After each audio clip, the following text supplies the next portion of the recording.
Josh, you can start when most people are in. Okay.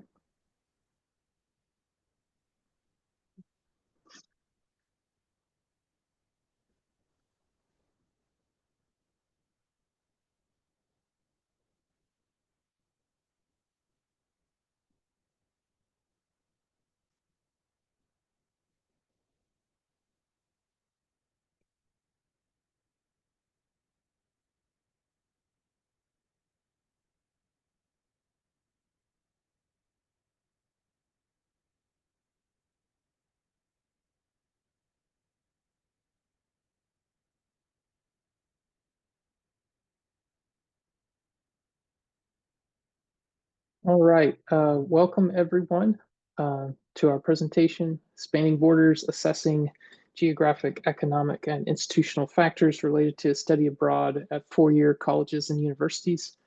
Really happy that you're all joining us today to hear this paper, this presentation. I'm here, for those of you who I haven't met yet, my name is Josh Patterson. I'm the new Assistant Director with the CERU Consortium. I started this past fall, joining the CERU team as part of their reorganization at UC Berkeley in the Center for the Study of Higher Ed. Really happy to be here, and I hope I get a chance to meet you or to connect some other way if we don't get a chance to talk today. And I'm here with my distinguished co-authors for this paper. We have Dr. Melissa Watley, who is a professor at William & Mary in higher education. She focuses on study abroad and international education. And we have Dr. Andrew Crane, currently working at the Oak Ridge Institute for Science Education. Yeah, we're really happy to be here. I'll just briefly point out the land acknowledgement I've included at the bottom of the slide. If you're interested in learning more, the UC Berkeley has a great site devoted to that, and the link is included there. So with that, we're going to get into the presentation. Thanks so much for being here. All right. Thank you, everyone. And we're happy to be here today. Thank you all for joining and taking the time to engage in this conversation. My name is Andrew Crane. I'm one of the co-authors, goodness, of the study. So just a little bit of kind of contextual information as we enter the conversation around study abroad in the United States. Some of you on the call may be really well versed in this topic. Others, maybe are learning, learning more about it today. But the Institute of International Education is a great resource if you're looking for some contextual data on things like study abroad or international education. The Open Doors report, this is what's pictured on the cover of the most recent report here. It puts out some great summary data. But on the graph here, you can just kind of see trends in study abroad to get a sense of the scope of the population that we're discussing in the paper. Peaked in 2019 around 350,000, and of course you see the huge drop off from COVID, but rebounding pretty quickly. And according to their data, close to 10% of undergraduates in the U.S. study abroad, at some point in their academic career. So we of course know that it's a really prevalent part of a lot of students' experiences at all different types of institutions. And Melissa is kind of our resident expert as far as our authorship team for the paper in terms of study abroad, but something that we were really interested to learn more about as we engaged in this study. You can go to the next slide, please. So Melissa will talk more about some literature anchoring our study, but just to kind of get us into the topic and provide an overview, we do in our paper that we wrote share much more information in terms of the background literature, but when I look at this, a lot of the patterns that we see here are things that map very similarly onto other areas of education in terms of the factors that the literature shows shape study abroad participation. Things like student characteristics, race, ethnicity, socioeconomic status, for example, white students being more likely to study abroad. Nothing that's too surprising because, again, these are topics that are studied pretty widely in lots of areas of education, and they map in very similar ways onto study abroad participation. parental educational attainment, same thing. For us, when we embarked on this topic, we wanted to just look at this issue from a new lens and look a little bit more at other environmental factors that might shape study abroad. In this case, we're trying to bring geography into the mix a little bit more. Next slide, please. So these are some of the scholars and ideas that we're thinking with in terms of our conceptual framework for the study that we did. I think at the very broadest level, you could think about these ideas as falling under the heading of the geography of opportunity. And this is an area where there's been, in the last decade or so, a lot more work that's been produced in higher education research. Nick Hillman is one of the kind of leading thinkers in this space.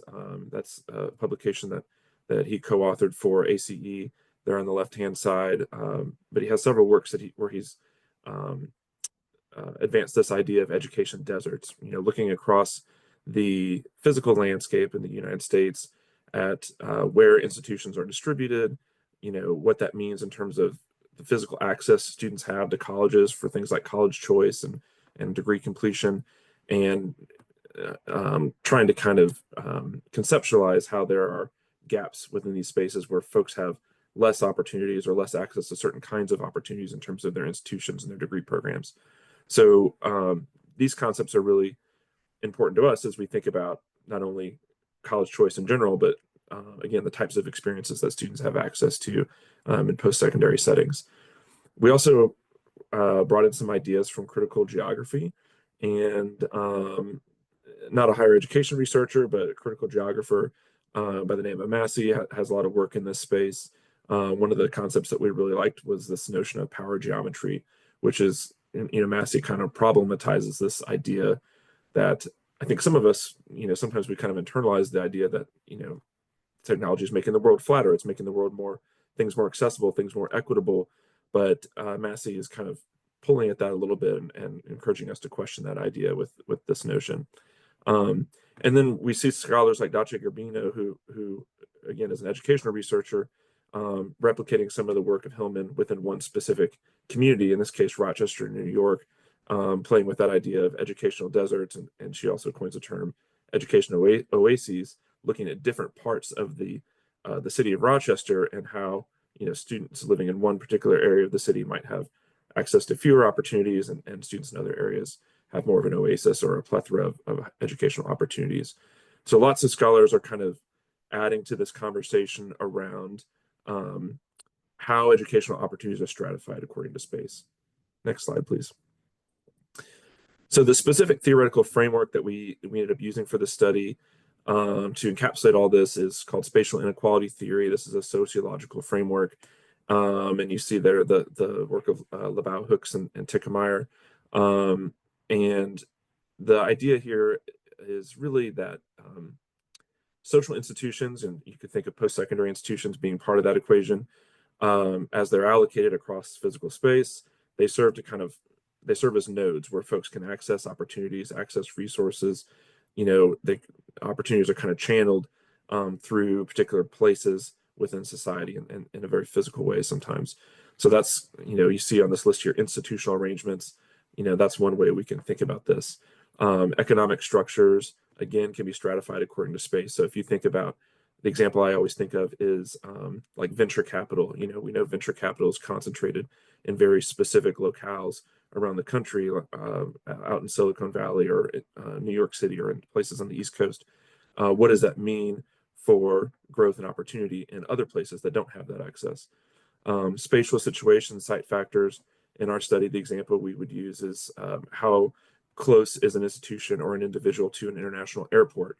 Their situation in terms of space relative to that resource, does that affect their ability to engage in certain opportunities? And then a historical context or trends. Of course, folks are not making decisions in a vacuum. So those are some of the components that we're working with in terms of our conceptual framework. And what I like about this theory is, as you see in the quote here that we use from our paper, it kind of allows you to think in a really critical way about the forces of globalization and how they might distill to the opportunities locally an individual has, in this case, to access education, to access something like study abroad. Next slide. At this point, I'll turn it over to Melissa and allow her to kind of take things forward to talk more about prior literature. Yeah, thank you, Andrew. So Andrew gave us a nice overview of why we chose to focus on spatial inequality in this study. And I'm going to switch gears a little bit and talk a bit about prior literature about study abroad. So first of all, why is study abroad important? Why would we focus on study abroad opportunity in this study? Well, study abroad has benefits to both society and individuals. So when we think about societal benefits, quite a bit of recent work has been done looking at the relationship between student participation in study abroad and the cultivation of civic engagement. So an example study in this area of the literature is MIDIC 2020, who finds that students who study abroad are 26% more likely to engage in volunteer work after college. So this is a benefit that extends to the community where the student is living. Study abroad also has individual benefits for students. There's quite a bit of recent work that documents academic success as a benefit of study abroad. So we know that students who study abroad are already academically more successful than those who don't. That's fairly well documented in the literature. There's some selection bias going on there, but even when analyses account for that selection bias, we see that study abroad has a positive association with academic success outcomes, things like degree completion and credit accumulation. And then a third category of benefits, if you will, are benefits to outcomes that are related to intercultural engagement. So outcomes like intercultural communication skills, intercultural competence, et cetera. And many argue that those sorts of skills and abilities are outcomes that benefit both society and the individual student. So while we know that there are all of these benefits to study abroad, there's quite a bit of literature that documents stratified access to study abroad. And I mentioned one vector of inequality on the previous slide, talking about students who are more academically successful or more likely to access study abroad participation. By far, the biggest barrier to study abroad participation that's mentioned in the literature are financial barriers, and we can all imagine why that might be. But there are other more subtle barriers to participation in study abroad. So things like social connections, being around people who are interested in international topics or who have abroad experience themselves. Dynamics in the family environment can prevent a student from participating in study abroad. And then ability to navigate academic culture is also something that can either support or detract from a student's participation in study abroad.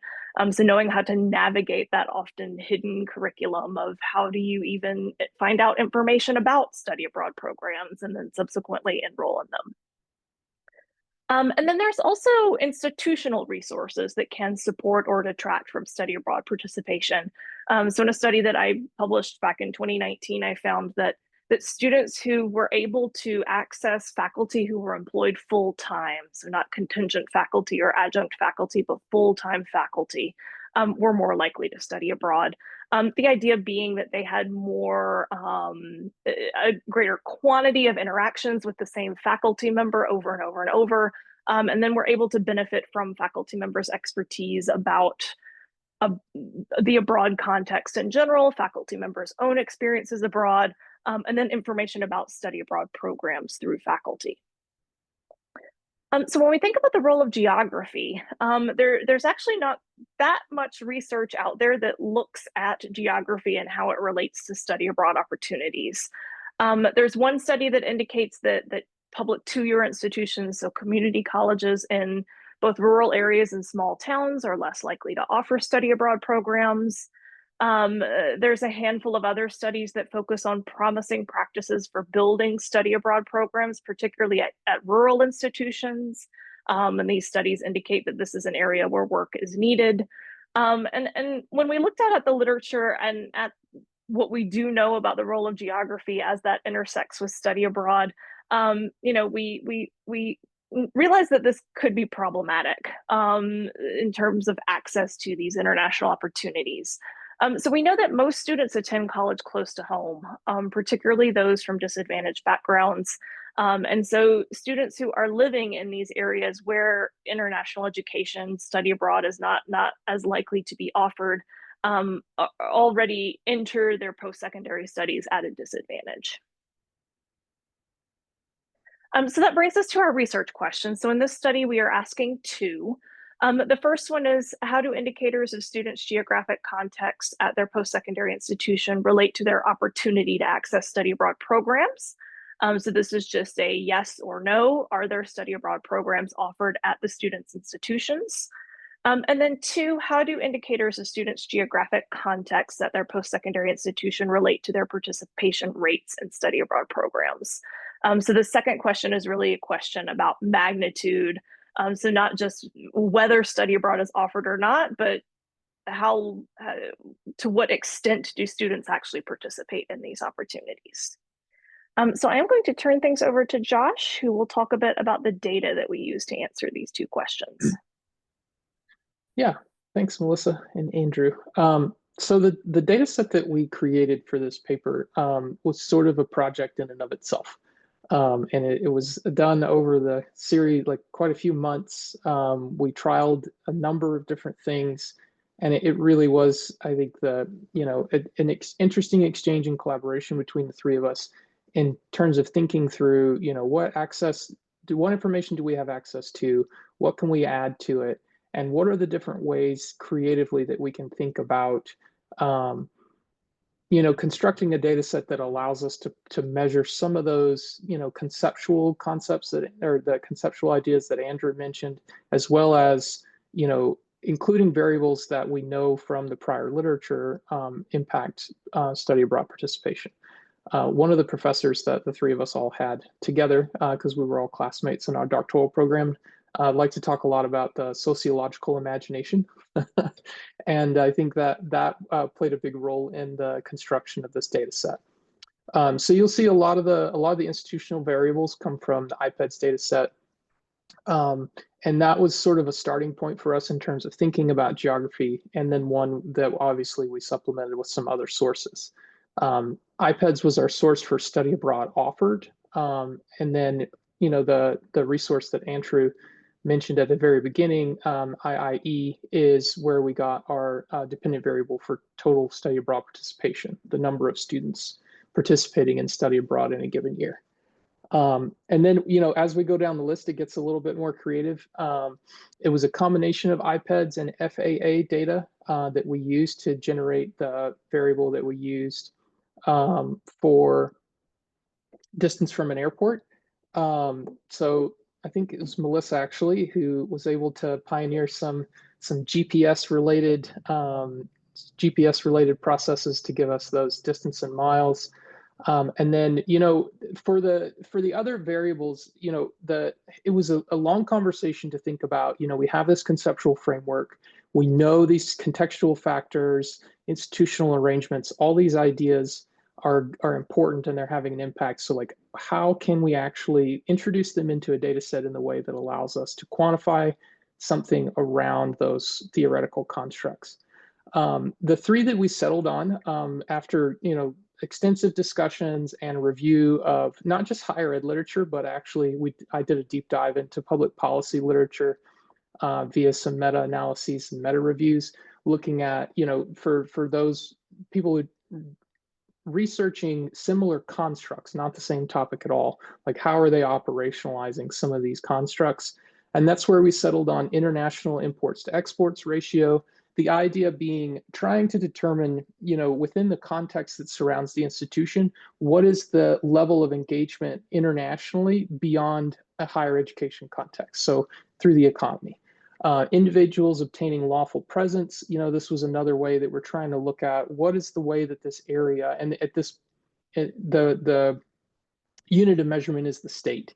These variables are given at the state level. So the state context that surrounds the institution, what's the international trade situation look like? What's the international immigration situation looking like? And then finally, Republican control. There's a lot of different ways you can model political control. In this particular manifestation of the variable, we went with Republican control because at the time there were more states controlled by Republicans. But essentially, the idea is basically you create a variable that has a valence for either, party. In this sense, Republican was on the positive valence, but it could have been structured in either way.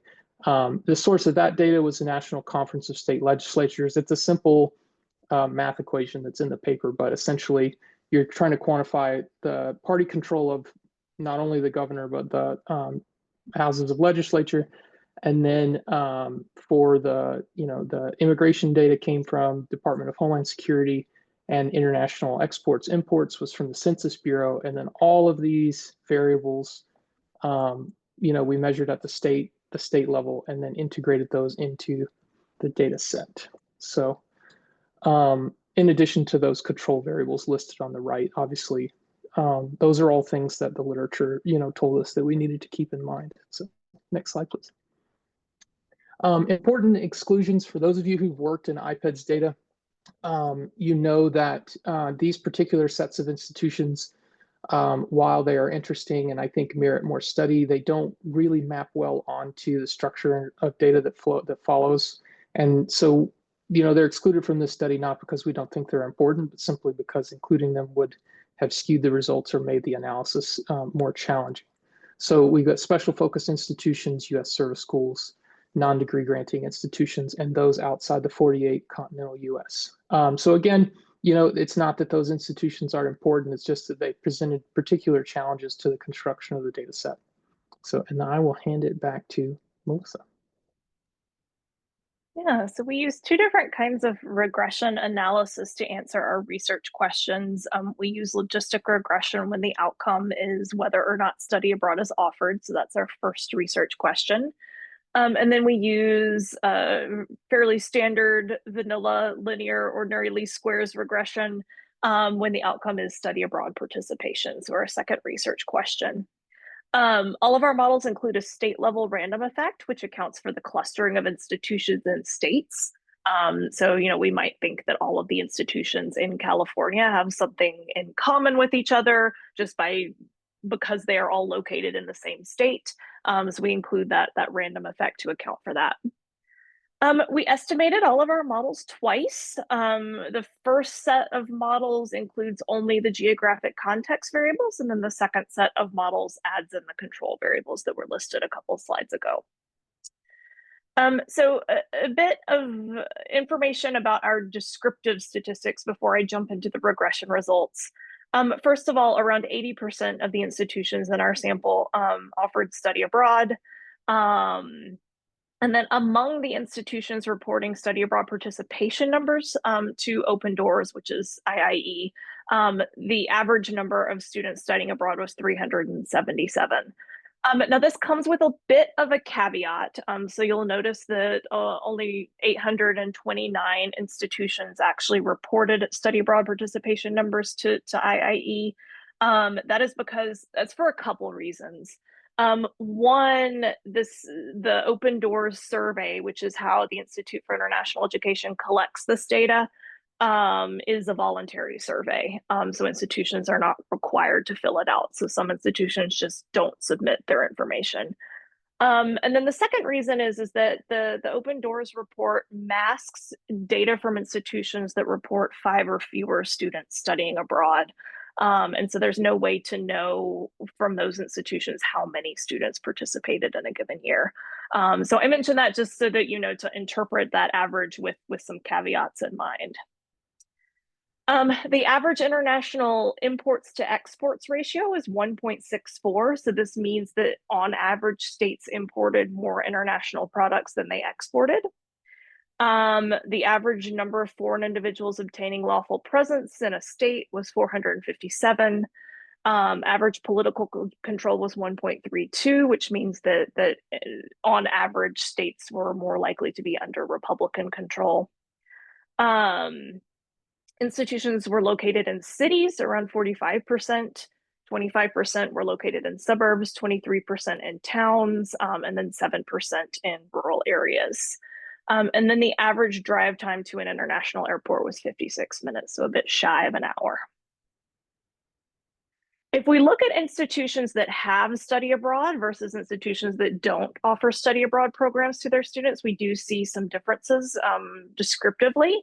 And so I've included the table on this slide shows really just the variables where we saw some differences between the two sets of institutions. Institutions with study abroad were more likely to be located in a city. They were less likely to be located in rural areas. They were about 5 minutes closer to an airport if we're driving there. They had a higher international exports to imports ratio, a higher average number of foreign individuals obtaining lawful presence, and then the Republican control on average was a bit lower for institutions that had study abroad programs. So these are our regression results for the geographic context variables. And I'll orient you a bit to this table. The first two columns of results here are the binary study abroad offered outcome. And then the second two are study abroad participation. What you're seeing there for study abroad offered, the results are depicted as average margins. And then the second set of models is the log of study abroad participation. And then the last row across the bottom, you'll see an indicator of whether or not control variables were included in the model. So the first column, there were not control variables. The second column, there were.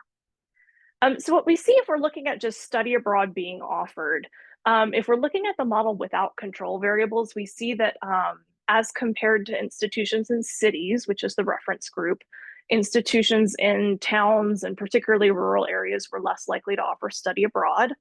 The closer an institution was to an international airport, the more likely study abroad was to be offered.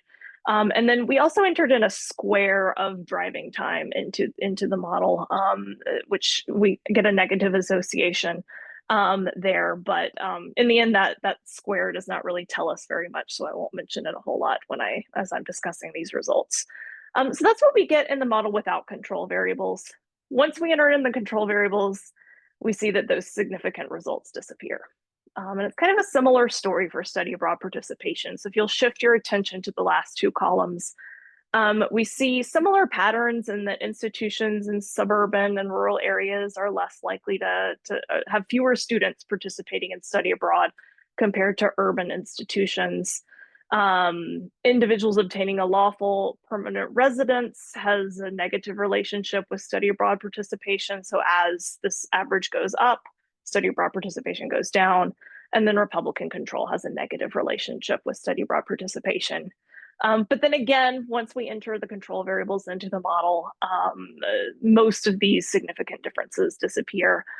We do see that suburb retains that significance, that statistical significance with institutions. If the institution is located in a suburb, we see lower study abroad participation on average. So this sort of brings up the question of, well, what's going on with those control variables? So I'm going to show you here. These are results for select control variables. These are the ones that are interesting. And just showing them all on one slide was way too much and overwhelming.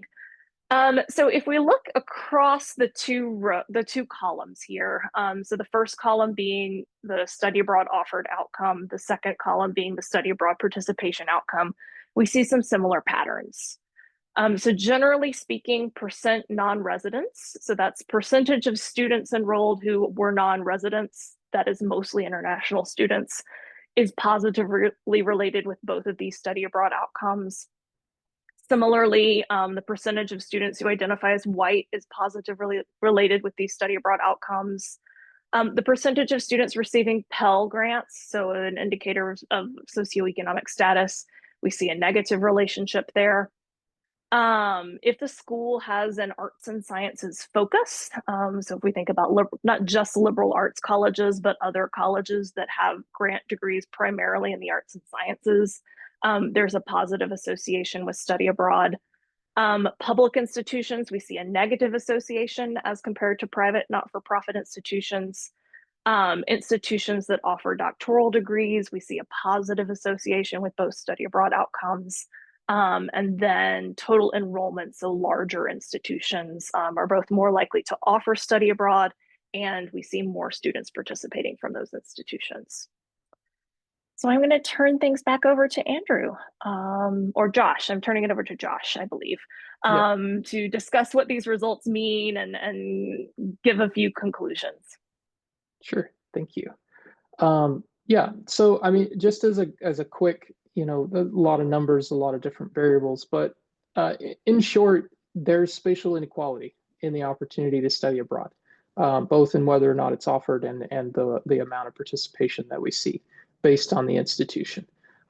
We see, based on these results, that there is uneven development across the geographic landscape, and there's the conditions that support study abroad offering and study abroad participation are unequally distributed.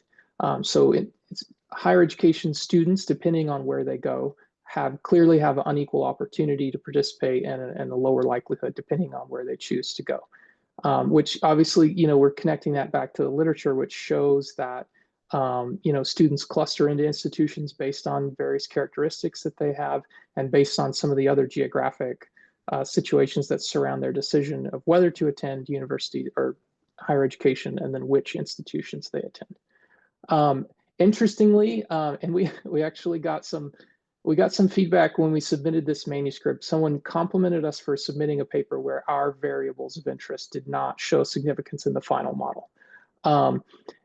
That's the case in this paper. It doesn't mean that we think these variables don't matter.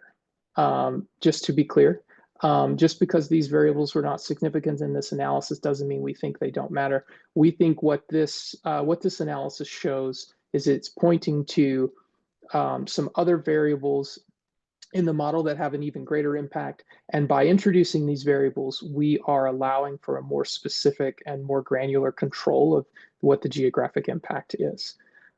These markers of institutional mission and status, what we've called institutional arrangements, borrowing from the conceptual framework, spatial inequality, they explain much of the variation in these outcome variables. Next slide, please. So it's interesting to us because geography is clearly shaping these educational experiences, even outside of the specific variables that we introduced to try and isolate the impact of geography. We know that geography impacts or is underlaid beneath these other variables that showed to account for a lot of the difference. So, I mean, to go back to the language from the literature, there are educational deserts and oases with regard to study abroad opportunity and study abroad participation. They're just perhaps not what we had assumed they are, right? Like when the conversation about an educational desert writ large in terms of higher education opportunity in general is different. It does not overlay exactly what a desert or an oasis might be specifically for study abroad. The political context variables that we included, those were not significant, but for one, we used that variable because we thought it was the best that we could operationalize, but we know that it falls short of capturing like the full spectrum and experience of political influence. These data are from 2018. And we all know that the interplay, the relationship between state policymakers and state politics and higher education is already very different. It was very different in 2022 than it was in 2018, and obviously it's very different in 2024. So even though that variable didn't prove significant in this analysis, we obviously wouldn't walk away from the idea that state political context has an impact on whether or not study abroad is offered and how often it's pursued. And in a more granular analysis, right, we could look at what kinds of study abroad is offered and how does that relate to state political context. I just want to point out that, just because that variable wasn't significant in this model, it's not a claim on our part that it doesn't affect study abroad. So in terms of relating these findings to practitioners, we've got quite a bit on that in the manuscript, and I would encourage you to take a look at it if you are a study abroad practitioner. But I think in short, what we're hoping to do is highlight that study abroad deserts exist, and they are perhaps different than what many people might assume they would be based on this analysis. So, to sum up, to pick a sort of stark example, a suburban non-doctoral public institution I think, very clearly demonstrated in this analysis as a study abroad desert. And the assumption would be that in a lot of people's minds, that's probably not what they would guess.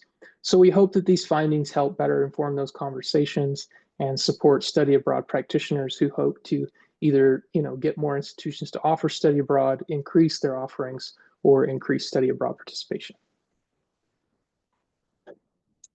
Thank you. So we'll wrap up our presentation with that.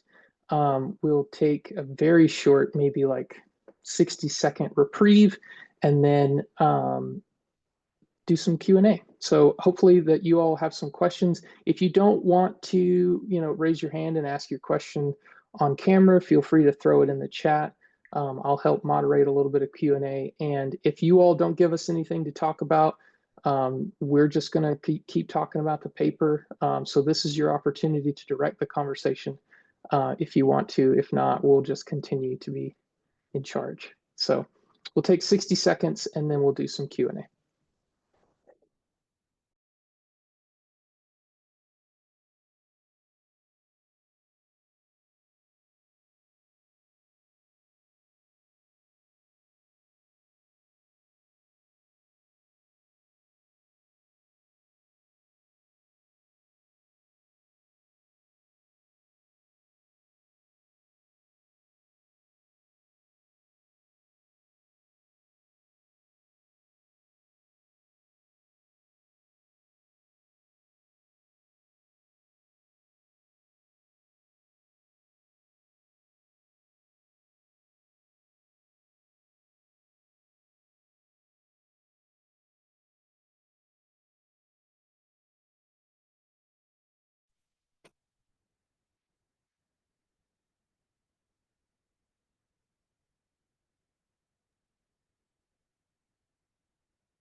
All right, if you're here and you're ready and you've got a question, fire away. You can use the reaction function to raise your hand.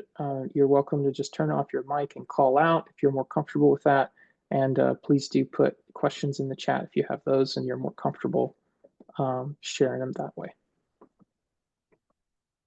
Hey, so this is John Douglas. Hi, Josh, at UC Berkeley. And thanks so much. This is really interesting. And I know I had a chance to chat with you a little bit about this at an earlier part of our relationship. So, and it is very interesting. So I'm going to segue, though, a little bit to ask you, the three of you, how do you see the landscape changing with the Trump administration? I know it's an ongoing we're in the middle of this, and we're seeing, the Department of Education losing significant portions of the staff that deals with international education, and I think with visas and things of that nature. So any kind of reactions as to what's going to happen in the landscape on study abroad? Melissa, do you want to take that first? And I then have some initial thoughts. Yes. I mean, my immediate reaction to your question is, who knows? I've given up trying to predict what's going to happen. I have no idea. I do think, I mean, if we think about recent actions that have taken place, you mentioned that, the education department has reduced the staff that's devoted to international programming, and that's certainly true.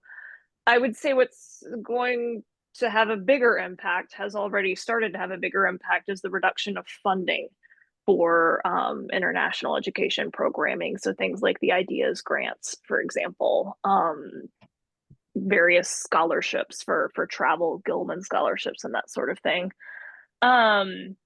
This particular study is not about the community college context, but a lot of my work focuses on international education in the community college context. And I know that community colleges in particular are really feeling the impact of those funding cuts right now. Unlike, four-year institutions, large research universities, that sort of thing, that had a lot of momentum behind study abroad for a very long time. And with momentum, also resources. community colleges are relatively new to international education in general, and really relied on those external funds to support their programming, particularly when we think about the students that those institutions often serve. So, you know, I guess that's a long way of saying I think we may be about to see very much a bifurcation of opportunity, where the students who are able to continue to participate in these sorts of international programs, and the students who are already less likely to participate, are going to see increasingly less opportunity. Yeah, so those are my current thoughts. I didn't realize, I mean, what's the participation rate at the community college level in education abroad? I'm totally new. I kind of thought it was probably close to zero, but it's somewhere between 0.5 percentage point and 1% annually. Okay, wow. So it's not huge, but it's there. And I suppose it probably correlates with community colleges that are in wealthy districts or whatever, like the Santa Monica's, or in California, you know, we see very close association with the income level of the community with those who transfer to UC, for example, the University of California, excuse me. And so I would assume there'll be a high correlation with that as well. But certainly that is part of it. But some of the work that I've been doing recently, it suggests to me that there's great variation by state as well, in where, and not just study abroad, but international education more broadly is really cultivated in the two-year sector, and where it is not. And my current hypothesis is that that's related to how and why community colleges were first established in the state, and what their function has traditionally been viewed as. I don't want to veer too far away from the topic of the presentation today, but that's my current hunch about what I'm seeing in the data. So. Yeah, and I'll add to that. I think, you know, one thing that we don't get into in this paper, but, you know, we've all, the three of us have collaborated on other projects, and then even more around specific kinds of study abroad offerings. I would, if I was forced to bet or, you know, put a projection down on the impact of the current political environment on study abroad, my best guess would be that it is going to change the type of offerings that institutions pursue and that students participate in. I think that, you know, obviously the current political environment is straining international relations from country to country. So just in terms of like literally getting through customs is going to be harder in certain places because of a failing relationship between our federal government and other federal governments. So I think that could impact the type of countries that people are able to travel to easily for study abroad, because a lot of study abroad is, you know, dependent on the ease of logistics. And I'm also very curious to see what the trend is in terms of not just where students go, but like the kind of trips. Melissa and I had a longer analysis of study abroad programs, where we tried to categorize a subset of study abroad programs based on the intent. Like, why are you going to this place? You know, a lot of study abroad is being framed as service oriented, particularly, you know, in a spiritual context, like evangelical service oriented, or even for the purpose of proselytizing. I would expect to see an uptick in programs like that. Those programs are already being offered at some public institutions, despite most people's assumptions. Given the current political environment, I would expect that trend to continue, because our politics is being dominated by that perspective. In the current moment, I would expect those programs to proliferate, despite how they might contradict what many people assume a study abroad program is meant to accomplish. So yeah, those are my two thoughts. I think, you know, both of those sort of lead to different conversations that we could have, and I don't want to get too far away from the current topic. Someone asked a question ahead of time about the data set. I feel like we went into a good amount of detail on, you know, the question was like, how did we pull all these data together to make these comparisons possible? And I feel like, you know, we did a decent job of covering that in the main presentation. But if there's a specific data question for anyone here, we would welcome that. I think, like I said, that was a very open and iterative process. So we would be happy to kind of talk about our decision process around some of those variables and how we pulled them together. If that's of interest to anyone, maybe just, give us a thumbs up or something, or throw it in the chat and we can go in more detail on that. Looking at the chat right now, I see a question about funding of study abroad participation. Maybe Melissa will have, that's probably a question for Melissa, about if there's data available on that. But real quick, before I forget, the other implication is data collection. Half of the Institute for Educational Statistics and NCES was laid off last week. 3/4 of our data set came from an IPEDS data set that's maintained by staff at the NCES. All of the rest of those data sets are federally collected data, and federally collected data and research staff have been decimated in the last month. So I think our ability to continue to do quality analysis like what we did in this paper is going to be seriously jeopardized going forward. Just as like that isn't, you asked about the impact on study abroad. It's very tangential, but like the information that we have, the data that we can use to study these things is being compromised by these changes. So I wanted to point that out. And related to data, I'll let Melissa answer the question about funding. Yeah, sure. And I'll read the question just in the event that there's people who can't see the chat. Asha is asking, could you please provide more information about finding how much personal, how much funded through scholarships? And I have a really disappointing answer to that question. And it is that there is not really any representative data out there that indicates how students are paying for study abroad programs. That's not to say that individual institutions or even groups of institutions don't track this information, but I am not aware of any representative data out there that would give us that information. If someone in this room knows of any, I'd be very interested to learn about it. Well, I don't have any data, but I do know, the UC system has probably the largest single education abroad program, if you count it. I mean, it's multiple campuses, and it has its own kind of model that's a little different than normal. Like they actually have study centers and all that kind of thing.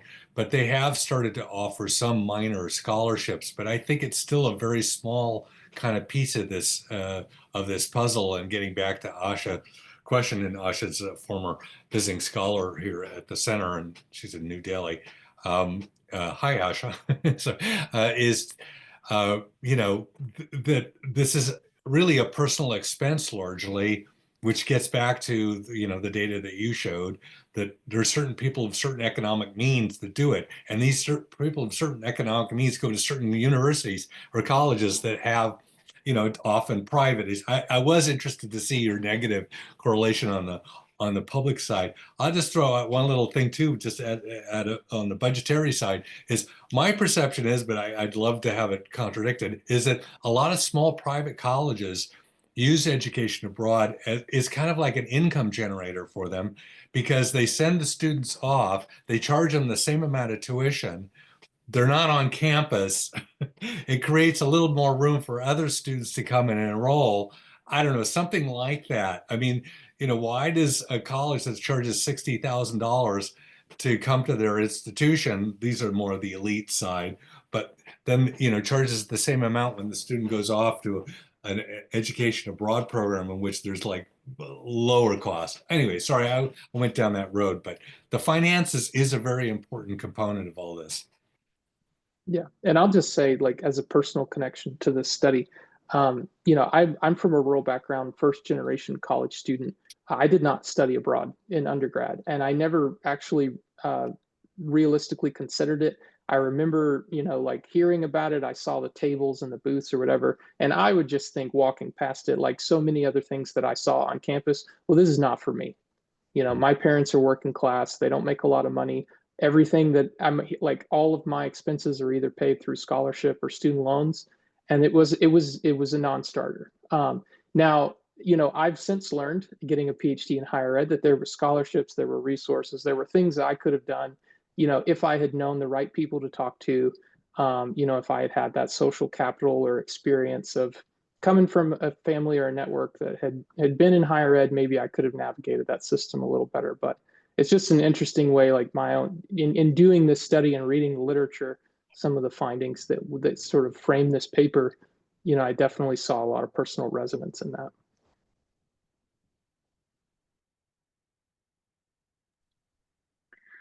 One other question that we got ahead of time that I think might be interesting to discuss briefly is how do we assess the success of international education at universities? And I think, you know, this paper is the two, you know, research questions were focused on whether or not an institution offered study abroad and then the degree to which it was participated in, the number of students, not the proportion. So I think for both of those, you know, we've implicitly put those forward as institutional measures of success in international education. And within a state context where we're trying to model other forms of international engagement at the state level, right, through import, export, through immigration. I think it's interesting to think about what some other measures of international education success might be. Obviously, international student enrollment would be one. Satellite campuses. I mean, it's the kind of the greatest hits of international education, but I'm curious to kind of pitch it to my co-authors and maybe to other people who are attending. You know, we're focused on study abroad here, which is a specific subset of conversations within international education, but certainly not the entire conversation. Well, Josh, I will say, you know, we've had discussions over the years with the Education Abroad office, which is down at UC Santa Barbara for the system, and it has this structure of the University of California Education Abroad. And I've had discussions over the years about using the CERU data to try to, you know, I realize it's not postgraduate data, which was interesting to see in your presentation, but that we have a data set that we can look at. Well, what's the impact? Of course, I mean, most students go on a junior year abroad, so maybe they only have 1 or 2 years. The average, you know, students graduate takes longer. You see, they have really high graduation rates, but they can sometimes take 5 years to graduate. So, any case, that would be one area that I keep hoping we could do some more work. Because we can then also look at international students and their engagement and like for undergraduate research or other things and compare them to the other parts of the student population. It could be a very powerful tool.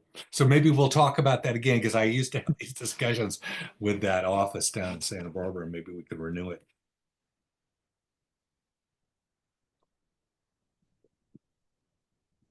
I have lots of thoughts on this question. I've been sitting here trying to put them together to describe, to share succinctly what I think here. I think there can be lots of different outcomes to international education programming. And, you know, the one that comes up over and over and over and over is intercultural competence. And that's what we want students to be able to do when they return from these programs. But I think there's other outcomes that are also equally as important. Things like those academic and civic outcomes that I talked about a bit at the beginning of the presentation, but also the impact of programs like study abroad programs on the communities all over the world where these programs take place. We like to talk about what US students are learning when they participate in study abroad, but we don't talk a whole lot about the impact of these programs on those communities. And I would submit that those impacts could be both positive and negative, right? So it's important to think about what impact the programs are having. Josh, I couldn't help but think as I was listening to you list off all of these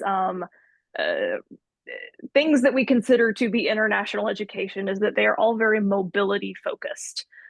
They involve people getting on airplanes and going places, whether that's students from the US going abroad or international students coming here. And I'm really hoping that we can shift the narrative away from that mobility focus. Because if we are constantly thinking about, well, international education has to mean that you're getting on an airplane and going somewhere, and that's the only way that you can learn things, then we're never going to be successful because it's a minority of students who get on airplanes and go places. And it's always going to be, even if finances were not a barrier, there's only so many airplanes and so many seats on those airplanes and only so many study abroad programs, and they only have so much capacity. And it's really where I hope that the narrative can shift, is thinking about how do we really embed opportunities for international learning in what students are already doing in their day-to-day on campus. I think that's really how we expand these opportunities to not just a subset of students. As Andrew mentioned at the beginning of the presentation, only around 10% of students ever study abroad. What about that other 90%?